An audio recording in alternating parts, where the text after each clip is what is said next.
Welcome back to Real Estate Radio San Antonio with Carla and Stan Hester here on 930 and The Answer.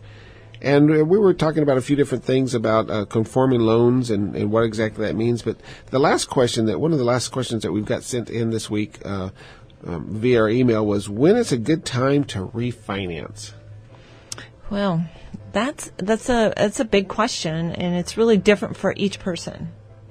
So it's contingent on, I guess, personally, if you plan on staying in your home, that's what you have to decide. One, if you're going to stay in your home, because there's cost to refinancing, so you have to determine how long you're going to stay in the house and how long it's going to take to recoup those costs for refinancing.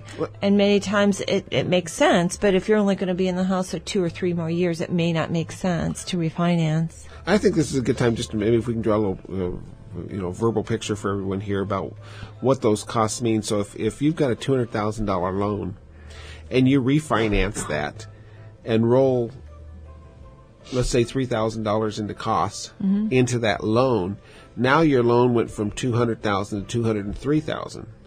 So if you sell that quickly, you're going to be at a loss. It could be at a negative of actually not a good point to sell that if you're selling it in a year or two. But if you keep it 4 or 5 years, I think that's what it usually averages if you're out. saving let's say you're saving $100 a month. If you're saving $100 a month and the costs are $3,000, well, how long, Stan? 3 years. 3 years, a little less than 3 years, you've got it paid off.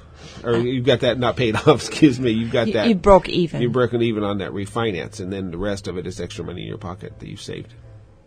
Yeah, but if you're only there 3 years, you've broke even. So, is it worth it? So that's what you have to look at, and we help you with that.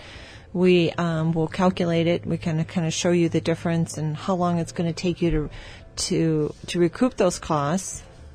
4 reasons. Let's see.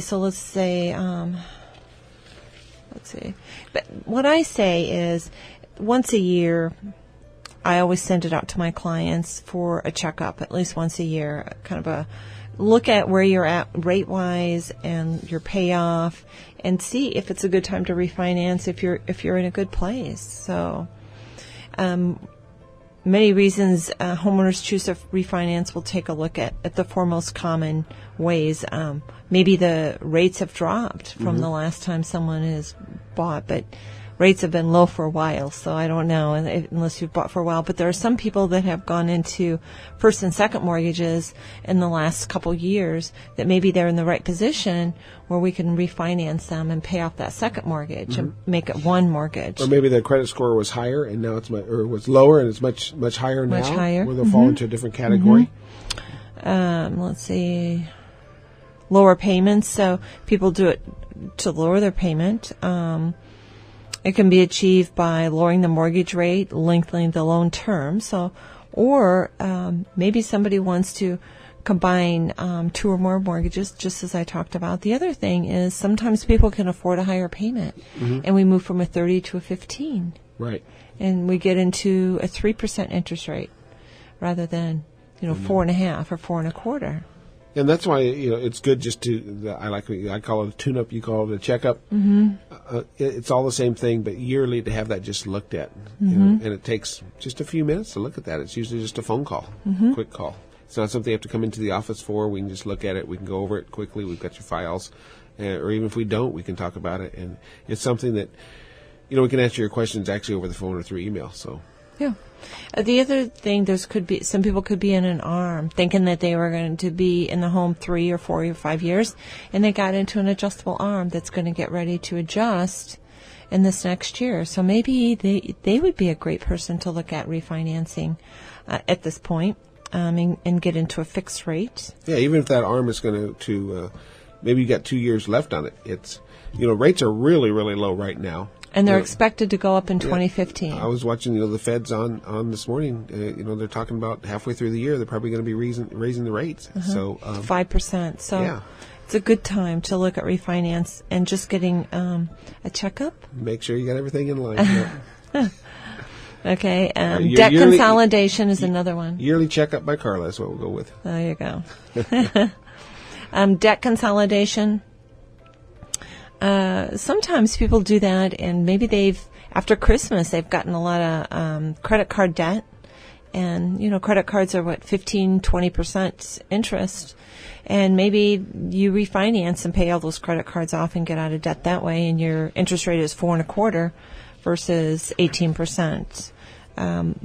Some people have done that and paid off taxes that they owe the federal government. Mm-hmm. Different ways that you can refinance, take equity out of your home to pay off debt. Yeah, that's right. And for that, you may want to seek some counsel on that as you do that, for what is actually the best move for you to do that. But there's a lot of opportunities, because that's low interest that you're maybe paying 3%, 4% on as you get that refinance. And so it's money that maybe you could do some of the things that you want to, like you said, to upgrade your house or whatever's in your portfolio to do that. But that's also available. One of the questions that comes up is, I'm making payments. I've never missed a payment. I own this house and I want to refinance. Can I just go refinance? Do I have to qualify? Do you have to run my credit? I mean, what's involved in it? I mean, to get that.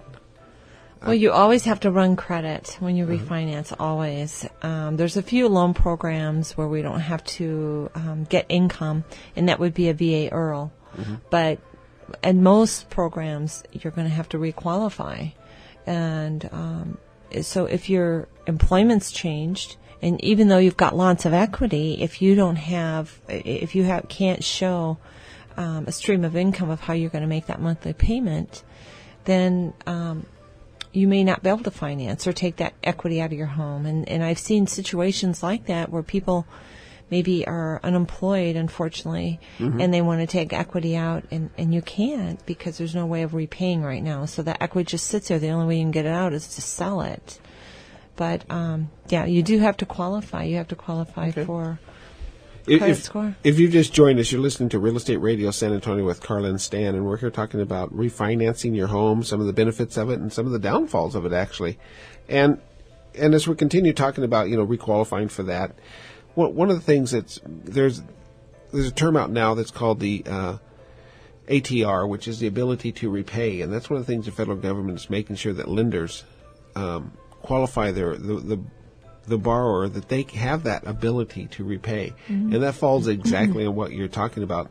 If you've been making your payments on perfect all the time, and you've had that loan for 5 or 6 years, but you want to take some money out of it, or really, even to lower it might even lower your payments, which seems like you'd have that ability to repay, but you have to requalify because of the federal guidelines. You have to meet the standards of federal guidelines of what's called the ATR, ability to repay, so that it shows that you have the means to repay that. So even if you're struggling and it might work out for you, it may not work in the loan program of that qualifications.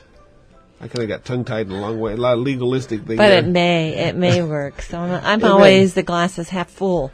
So come in and we can look at it and we can talk to you. We can figure out what your options are on a refinance or any other mortgage question you have. And that's the best thing, is to always just, come in, sit down in front of us, and let's talk over it. And Sam, where do they get a hold of us at? They get a hold of us at 210-314-2200. That's 210-314-2200. Or you can actually go to, you can link us. Best way is to go to www.premierfidelity.com. Help me out here. I'm just it's www.premierfidelity.com.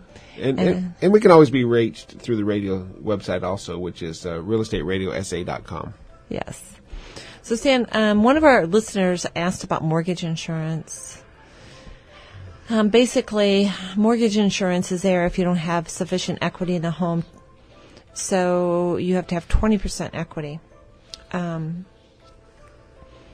it depends on what loan program you're in. FHA, it doesn't matter if you put 20% down currently or not. You're still going to have mortgage insurance. So obviously, if you had 20% down, we would want you to go into a conventional program.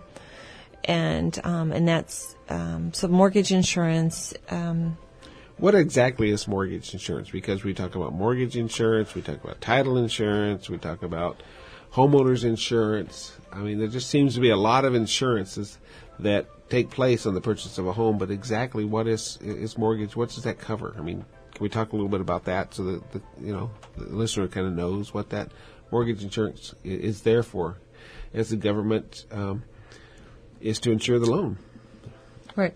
And so it's put in there by the government or by the lender that wants to make sure that you're putting less down on a home, so it becomes a higher liability. Higher risk. And it's good and bad. Number one, it's kind of bad that you have to pay that monthly payment because you have less down, but it's good because you wouldn't be able to buy that home if they didn't have that. You'd have to have 20% down. So a lot of first-time buyers, a lot of us, totally. If you wanted to buy a $300,000 home, you'd have to have $60,000 down on the basic program. But you could purchase that same home possibly with zero down, or through some of the government programs, or 3%, 3.5%, or 5% down. So you've got a lot of different options there that this mortgage insurance helps you. So it's there to lower the risk of what everybody is taking place on the government guaranteeing these loans and insuring them themselves, and that's what it's part of. It's really the way you have to think of it. That does allow you to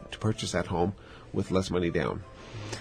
And that's true, and that's good information, Stan. But so what we're doing to also talk about is refinancing. So that would be another good reason to refinance if we thought we had an opportunity to drop that mortgage insurance. So maybe you have enough equity in your home now, or we have what we call lender paid MI, and sometimes it doesn't affect the rate very much, and the lender does a one-time single premium and pays off that mortgage insurance in the beginning, so you don't have that mortgage insurance. So there's ways of looking at that. And we've done that where we've saved, people have saved several $100s by doing that. So it could be a substantial savings. I mean, but like we said, you've just got to do your checkup yearly just to find out where you are. And that's so important here at the first of the year.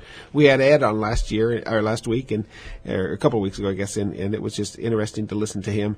He talked about the same thing, do that checkup with your finances. And so, it's a good time. We make a lot of New Year's resolutions as we head into the new year, and we have those, but yeah, and so on the refinance, your closing costs, you want to make sure that you don't forget that you do have closing costs. So that's the last thing. Don't forget to look at the closing costs involved related to refinancing. When you take out a new loan, the new lender will charge closing costs. Get a good faith estimate from each lender. Sit down, look at the closing costs that's for each loan. If the closing costs are low enough, then you can still save money along with the cheaper interest rate. It's probably a good time to refinance. So we're getting ready to take a break, and we will be right back. We're going to talk about finishing up on refinancing, and stay tuned.